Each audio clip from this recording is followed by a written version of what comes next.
Well, blessed Tuesday to you as we come with your daily encouragement. And we're continuing some teaching that came from Jesus' sermon at Nazareth.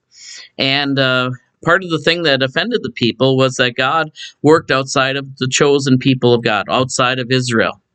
And he fed the woman at Zarephath and her son. And God, through Elijah, is going to do something else, something equivalent to what Jesus does in his living ministry, not dying on the cross. Obviously, Elijah does not. He goes up in the chariot. But he does something as miraculous. He revives the dead. And so we read, continuing on in 1 Kings 17, beginning with verse 17. After this, the son of the woman, they've been fed by this oil jar, the mistress of the house, became ill. And his illness was so severe that there was no breath left in him. Now that's a euphemism for death. God breathed into Adam the breath of life, and when the breath is no longer in us, we are dead. But we are told when we rise again, the breath of life comes back into us, and we rise from the dead. She said this to Elijah, "What have you against me, O man of God?" She had already shown this kindness, had fed them, and now, what's going on? I had my car just recently fixed, and we had a lot done on it. We got it home, and we're ready to start it up the next day. It doesn't start. And of course, we're wondering, oh my goodness, we wanted to blame everyone, maybe even the mechanic, and we're just like, oh, what is going on here? Found out I needed a battery, but it's the same thing. It's just like you have one kindness done, and then something else happens. And you wonder, is the world against you? It's easy to have that happen. You have come to bring sin to remembrance and to cause the death of my son. Why sin? Because, she is outside of Israel. And this is controversial. There are many widows in Israel that were starving, but Jesus said Elijah went to this specific one because he listens even to the anonymous ones who may not be in our church or in our churches, but are listening to the word of the Lord. And he took him from her and in his bosom and carried him into the upper chamber where he was lodging and laid him on the bed. He cried out to the Lord, O Yahweh, my Elohim, have you brought calamity even upon this widow with whom I am staying by killing her son? Then he stretched himself upon the child 3 times and cried out, Yahweh, O Yahweh, my Elohim, let the child's life come to him again.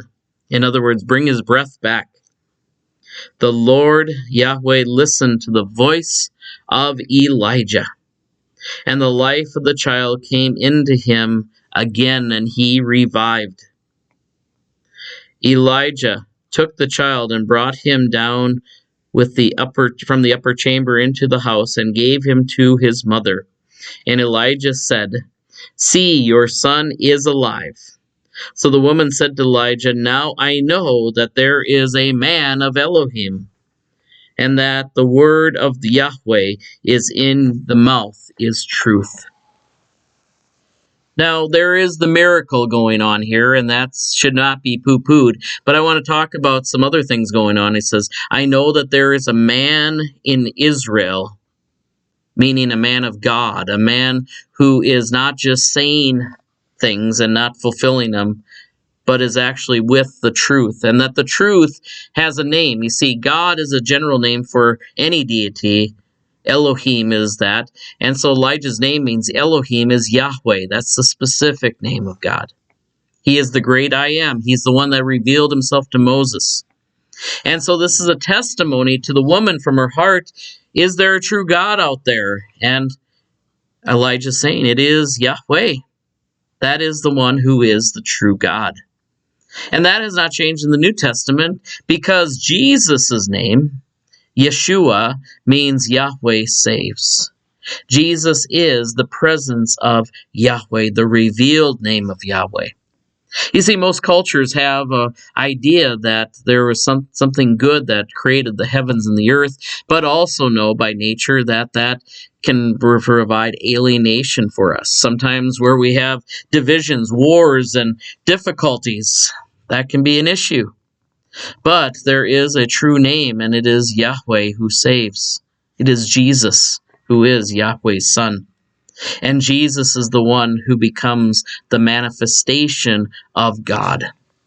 You see, the woman listened to the Lord, but the woman was very skeptical of people that would come in the name of the Lord, including the prophet who provided for her the jar and the yeast that would not grow old, so that she could increase and have more bread during the time of famine. And while that was a nice miracle, what was even a greater miracle was when God resurrected her son. And so it is with us. We might have little nice incidental things that maybe good people, regardless of their faith, can provide for us. Even some little miracles that we might have. In fact, I think sometimes we kind of push off even the little miracle of Jesus coming in the bread and the wine at Holy Communion, or even in the waters of baptism. Those are easy things to poo-poo and think that that's just a little token thing that God does. But when the rubber hits the road is when we have no breath in us. Like the son of this woman, when we have nothing else to rely on, and we ask the Lord, Lord, show us your resurrection. And so the Lord did, through the words, through the faith of the man of God. Now, this is where it gets scary for me as a pastor. Pastor, have you raised the dead? No, not in my recollection, I have not. Although I have had one story where a woman really should have been at the brink of death numerous times, and we realized that the reason that she wasn't at the brink of death is because she wasn't baptized yet. We baptized her, and then she passed away. But I trust that every one of the people that I have laid into the hands of Jesus will, if they trust in the Lord, rise again. Rise again to glory. Rise again to new life. And it's not just a matter of lack of faith or that I have power or lack of power. It's a matter of timing. We like things to happen in a certain time and place. And sometimes we are challenged when God doesn't show up. Like God didn't seem to show up for this woman who only gave her a little meal, let alone to have her son die in the process. But God not only provided her food, He also provided her the word of resurrection and brought breath into his life. And so is the same for Jesus, who promises to raise our lowly lives to be like his. Get a little foretaste of it with little things like jars and oil. But we get the real thing when God raises us from the dead. And that's where God is an epiphany with us, makes his presence manifest. You see, it happened outside of Israel. It happened even in the darkest of moments when a person had died. When there was a famine in the land, God showed up.